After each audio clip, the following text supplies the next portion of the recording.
살같이 터지는 듯한 날카로운 소리가 1200명의 하객이 숨죽인 최고급 예식장을 갈랐습니다. 내 주제에 우리 집에 들어와.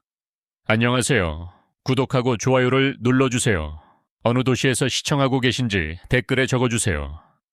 그 한마디와 함께 시어머니 박영숙의 얼음장 같은 손이 순백의 드레스를 입은 신부 강서연의 뺨을 무자비하게 후려친 것이었습니다.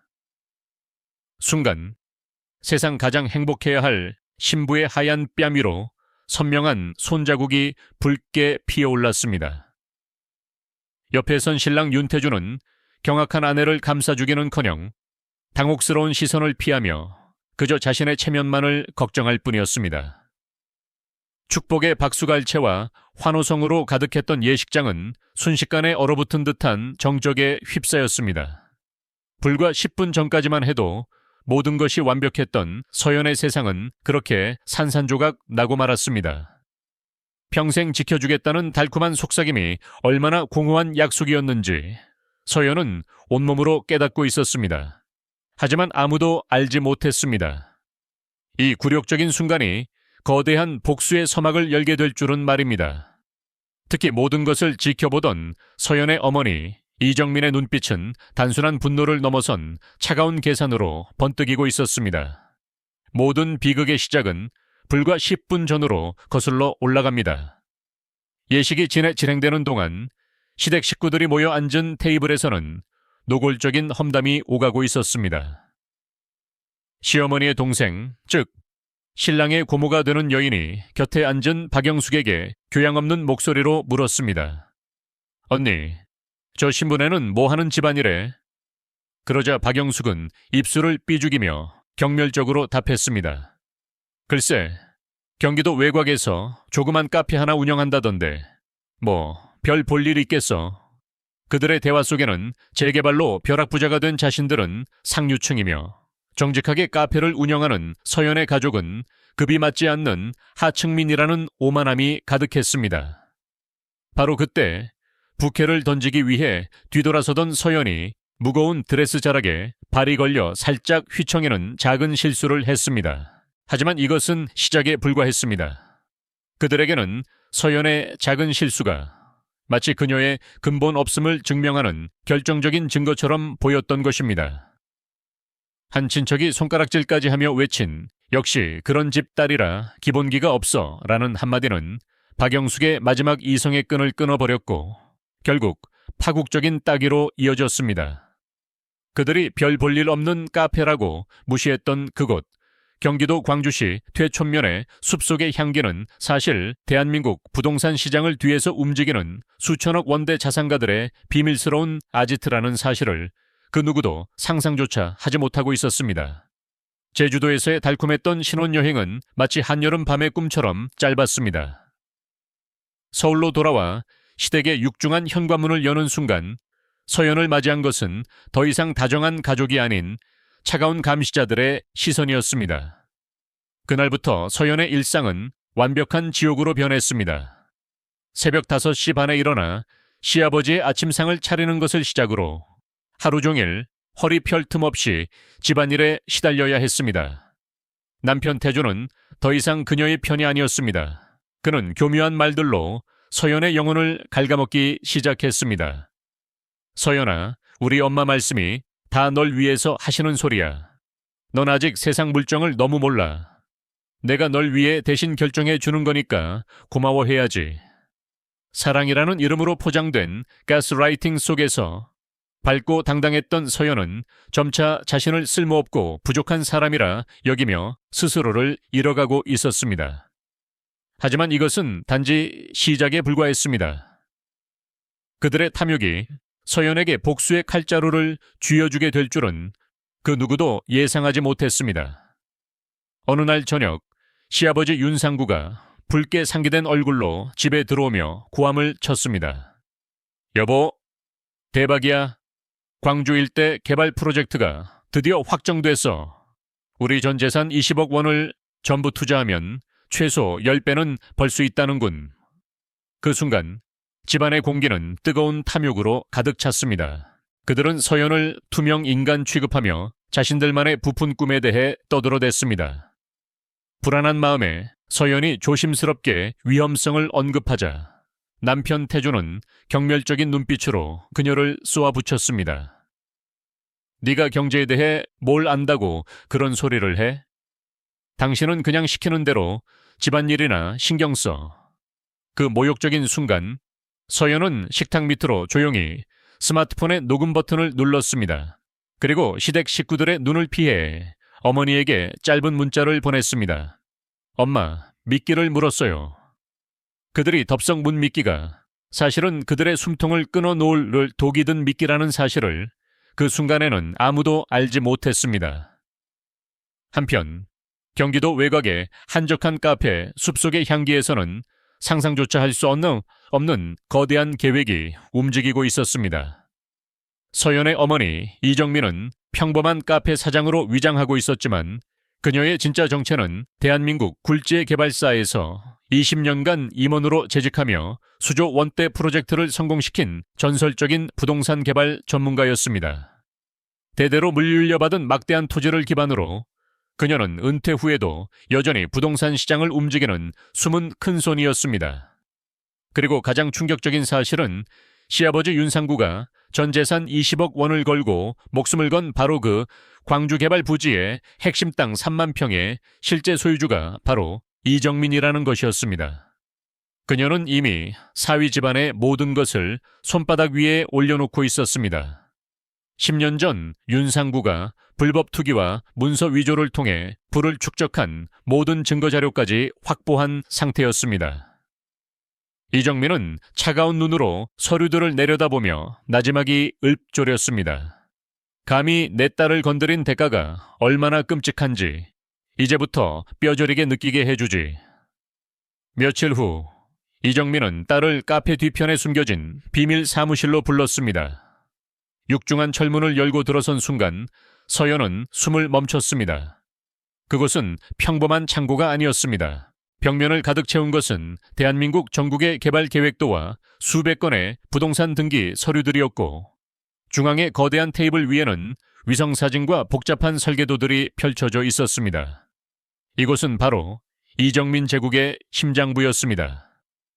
이정민은 차분하지만 단호한 목소리로 딸에게 모든 진실을 밝혔습니다. 서연아, 내 시댁이 목숨을 건 바로 그 땅 전부 우리 거야. 그리고 그 땅은 절대 개발 허가가 날수할 수 없는 환경보호구역으로 곧 지정될 예정이지. 서연의 눈이 충격으로 커졌습니다. 어머니의 입에서 나온 계획은 상상을 초월할 정도로 치밀하고 무서웠습니다. 이제부터 넌 아무것도 모르는 척 순종적인 아내를 연기해야 해. 계속 그 집에서 지내면서 그들의 모든 대화와 계획을 녹음하고 증거를 모아. 엄마가 뒤에서 완벽한 파멸의 무대를 만들어줄 테니. 그날 이후 서연은 완전히 다른 사람이 되었습니다. 순한 양의 가면 뒤에 그녀는 복수의 칼날을 품은 냉혹한 배우가 되어 시댁의 모든 탐욕과 어리석음을 자신의 스마트폰에 차곡차곡 기록하기 시작했습니다. 그들이 뱉어내는 모든 말은 스스로의 목을 조르는 올가미가 되고 있었습니다. 마침내 시댁 식구들은 등기부등본을 통해 그토록 찾아 헤매던 핵심 부지의 소유주가 이정민이며 주소지가 바로 며느리의 친정 카페인 숲속의 향기라는 사실을 확인했습니다. 그 순간 윤상구와 박영숙의 얼굴은 새하얗게 질렸습니다.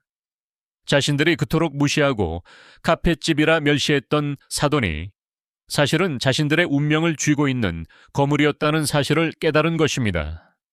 충격과 공포에 휩싸인 그들은 곧장 경기도 광주로 차를 몰았습니다. 카페에 도착한 그들은 차마 안으로 들어가지 못하고 밖에서 서성였습니다. 평화로워 보이는 카페의 모습이 이제는 거대한 성벽처럼 느껴졌습니다.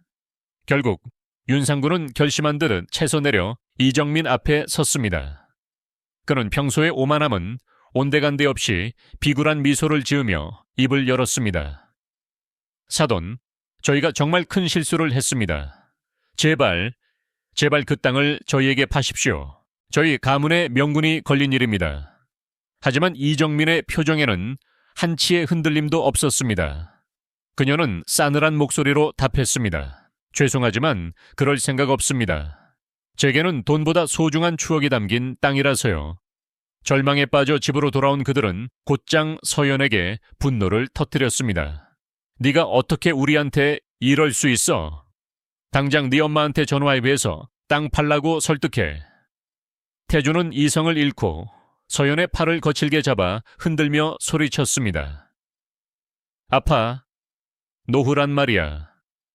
서연은 비명을 지르며 그의 손을 뿌리쳤습니다. 그들의 추악한 본 모습을 두 눈으로 똑똑히 확인하며 서연은 처음으로 짜릿한 복수의 쾌감을 느꼈습니다. 이제 돌이킬 수 없었습니다. 파멸의 톱니바퀴는 이미 움직이기 시작했습니다. 한 달 동안 시댁은 피가 마르는 지옥 같은 시간을 보냈습니다. 모든 희망이 사라지고 파산의 공포가 집안을 뒤덮었을 무렵 기적처럼 이정민에게서 전화가 걸려왔습니다. 윤상구는 떨리는 손으로 전화를 받았습니다. 수화기 너머로 들려온 이정민의 목소리는 뜻밖에도 부드러웠습니다. 오랫동안 고민했습니다만 마음을 바꿨습니다. 그 땅 사동계 팔겠습니다. 그 순간 시댁 식구들의 얼굴에 화색이 돌았습니다. 절망의 나락에서 건져진 기분이었습니다. 하지만 이정민은 결정적인 한마디를 덧붙였습니다. 다만 더 높은 가격을 제시한 다른 구매자가 나타나서요. 일주일 안에 전액 20억 원을 현금으로 입금하지 않으시면 계약은 없던 일이 됩니다. 그 말에 다급해진 윤상구는 이성을 잃었습니다. 그는 집을 담보로 거액의 사채까지 끌어다 썼습니다. 이것이 자신들을 파멸로 이끄는 마지막 덫이라는 사실을 꿈에도 모른 채 그들은 이것이 마지막 기회라 철석같이 믿었습니다. 계약 당일 강남의 한 법무법인 사무실에서 만난 그들은 이정민이 내민 수십 장짜리 계약서를 제대로 읽어보지도 않고 도장을 찍었습니다. 그리고 그 자리에서 20억 원 전액을 송금했습니다. 이정민은 서류를 챙겨 일어나며 의미심장한 미소를 지었습니다. 축하드립니다. 이제 그 쓸모없는 땅의 주인이 되셨네요. 하지만 그 미소의 진짜 의미를 깨닫기까지는 그리 오랜 시간이 걸리지 않았습니다. 정확히 일주일 후 대한민국의 모든 일간지, 일면, 머리기사의 충격적인 속보가 터져 나왔습니다. 속보, 경기도 광주 일대 국립공원 및 문화재 보호구역으로 최종 지정. 향후 모든 개발 행위 영구 금지. 아침 식사를 하며 신문을 보던 윤상구의 손이 사시나무처럼 떨리기 시작했습니다. 그의 손에서 떨어진 신문을 집어든 박영숙은 기사의 제목을 읽는 순간 비명을 지르며 그 자리에 주저앉았습니다. 20억 원의 전 재산이 하룻밤 사이에 휴지 조각이 되어버린 것입니다. 설상가상으로 집까지 담보로 잡힌 상황이었습니다. 바로 그때 윤상구의 휴대폰이 날카롭게 울렸습니다. 발신자는 국세청이었습니다. 안녕하십니까 윤상구 씨.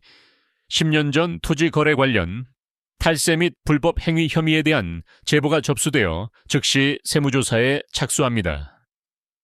이것은 이정민이 준비한 두 번째 선물이었습니다. 모든 것이 완벽하게 짜인 각본대로 움직이고 있었습니다. 그들의 세계는 이제 막 무너지기 시작했습니다.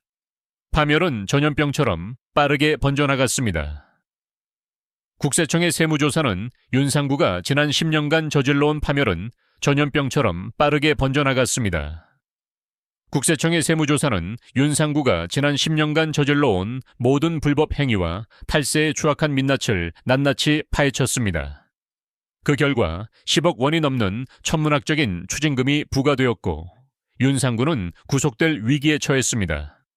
아버지의 비리 소문은 순식간에 퍼져나갔고 태주는 회사에서 해고당했습니다. 신용불량자 가족은 고용할 수 없다는 차가운 통보만이 돌아왔습니다. 돈줄이 끊기자 결혼식 때 그들 편에 서서 서연을 조롱했던 친척들은 약속이라도 한 듯 모두 등을 돌렸습니다. 완벽하게 고립된 채 절망의 구렁텅이에 빠진 태주는 마지막 지푸라기라도 잡는 심정으로 서연에게 전화해 울며 매달렸습니다. 서연아, 제발 우리가 다 잘못했어. 장모님께 한 번만 더 빌어줘, 응? 하지만 수화기 너머로 돌아온 서연의 목소리는 얼음처럼 차가웠습니다. 이제 와서 당신들은 나를 무시하고 짓밟고 내 영혼을 병들게 했어. 당신들이 이렇게 처참하게 망가지는 걸 보니 솔직히 말해서 속이 다 시원하네. 그 순간 태주는 온몸의 피가 차갑게 식는 것을 느꼈습니다. 자신이 알던 순종적이고 착하기만 했던 아내는 이미 세상에 존재하지 않았습니다. 한 달 후 그들의 모든 부와 허영의 상징이었던 호화로운 저택이 결국 경매에 넘어갔습니다. 이삿짐 차가 도착하고 쫓겨나듯 짐을 빼는 그들의 참담한 모습 위로 고급 세단 한 대가 소리 없이 멈춰 섰습니다. 차에서 내린 것은 바로 서연과 이정민이었습니다. 박영숙이 도끼 어린 눈으로 악을 썼습니다. 네가 어떻게 여기에 나타나? 뻔뻔하게. 서연은 싸늘하게 웃으며 답했습니다. 제 집이니까요. 제가 낙찰받았거든요. 그 한마디에 시댁 식구들의 얼굴에서 핏기가 사라졌습니다. 서연은 박영숙의 눈을 똑바로 마주보며 결혼식 날의 기억을 끄집어냈습니다. 시어머니, 제게 그러셨죠? 내 주제에 우리 집에 들어오냐고. 그녀의 목소리는 조용했지만 그 어떤 비수보다 날카로웠습니다. 네, 이제 똑똑히 알겠네요. 제 주제는 당신들의 전 재산과 오만함을 헐값에 사들일 수 있는 그런 주제였습니다. 서연은 가방에서 서류 봉투를 꺼내 태준에게 던졌습니다. 이혼 서류예요. 어차피 나눌 재산도 없으니 위자료는 당신들 집을 사준 걸로 퉁치죠. 모든 것을 잃고 길바닥에 남게 된 시댁 식구들의 망연자실한 모습을 뒤로 한 채 서연과 이정민은 당당하게 돌아섰습니다. 완벽한 복수는 끝났고 이제 진정한 그녀의 인생이 막 시작되고 있었습니다. 그로부터 6개월 후 강남의 호화로운 저택이 있던 자리에는 전혀 다른 풍경이 펼쳐졌습니다. 예전 시댁의 허영심을 채워주던 대리석과 샹들리에는 그대로였지만 이제 그곳은 희망의 집이라는 이름의 가정폭력 피해자 지원센터로 다시 태어났습니다. 차가운 과시욕으로 가득했던 공간은 이제 상처받은 영혼들이 위로와 용기를 얻는 따뜻한 보금자리가 되었습니다. 센터의 대표가 된 서연은 더 이상 과거의 그늘에 갇혀있지 않았습니다. 안녕하세요. 상담 예약하신 분 맞으시죠? 그녀는 자신과 같은 아픔을 겪은 여성들의 손을 따뜻하게 잡아주며 자신의 경험을 통해 얻은 힘과 지혜를 나누었습니다.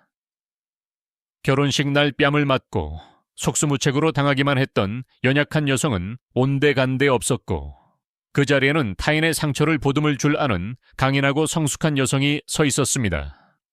한편 완벽하게 몰락한 시댁 식구들은 비참한 현실을 살아가고 있었습니다.